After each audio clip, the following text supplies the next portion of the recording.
নমস্কার। ইস্ট বেঙ্গলের ক্রীড়া দিবসে ইস্ট বেঙ্গল মাঠে ড্রেসিং রুমের বাইরে আমরা পেয়ে গেছি প্রদীপ তালুকদারকে। প্রদীপ দা 88 কলকাতা লিগের ডার্বির হিরো, 2-1 গোলে জিতেছিল। ঘটনাবহুল ম্যাচ। প্রদীপ নাগ ছিলেন রেফারি, সত্যজিৎকে রেড কার্ড দেখিয়েছিলেন। ম্যাচটা একটা সময় 1-1 ছিল। প্রথমে ইস্ট বেঙ্গলের পক্ষে গোল করেছিল বিকাশ পাজি, শিশির সমতায় ফেরান। তারপর প্রদীপ তালুকদার এসে জয়সূচক গোল।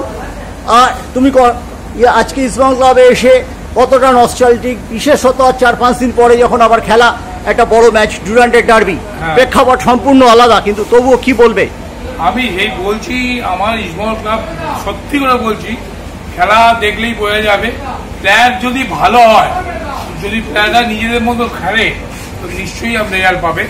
আমি একটা কথা বলছি, প্লেয়াররা প্রত্যেকে ভালো খেলবে, ইস্টবেঙ্গল ভালো রেজাল্ট করবে। আমি একটা বড় কথা বললাম।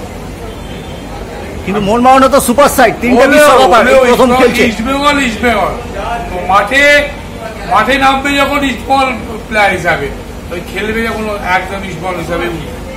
আচ্ছা, 88 সালে প্রদীপ দা ওই ম্যাচটার আগে কি বলেছিল? কিভাবে অনেক কথা বলছিল প্রদীপ দা, অনেক কথা বলেছিল। সেই কথা বললে অনেক বড় বড় কথা বলেছিল।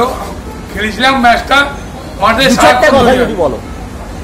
বুঝলো যাচ্ছি আমরা খেলতে, লিগ চ্যাম্পিয়ন হবো।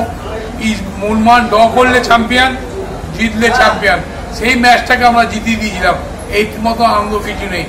এবং সেটা ছিল মোহনবাগানের প্রাক শতবর্ষ।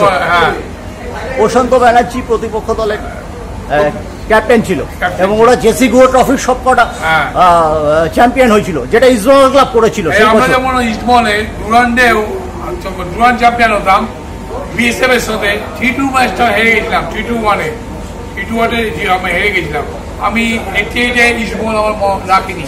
আমি বইটাকে ভালো কথা বলেছিলাম বলে বইটা আমাকে পরের বছর রাখিনি। সেই বলছি। তুমি তোমার খেলোয়াড়ি জীবনে মেহমানে সবচেয়ে বেশি সফল, এর রসায়নটা কি? না একটা জিনিস, ওখানে যা বলবো আমরাই সব, মহিদুল ইসলাম, আমরা মিহিরদা যা বলবো তাই। আমরা খেলতাম, ছুটে খেলতাম, আমরা কাউকে কোনো টিম থেকে মনে করতাম না। আমরা খেলে জিতে ফিরে আসতাম। অনেক ধন্যবাদ প্রদীপ দা। হ্যাঁ, থ্যাংক ইউ।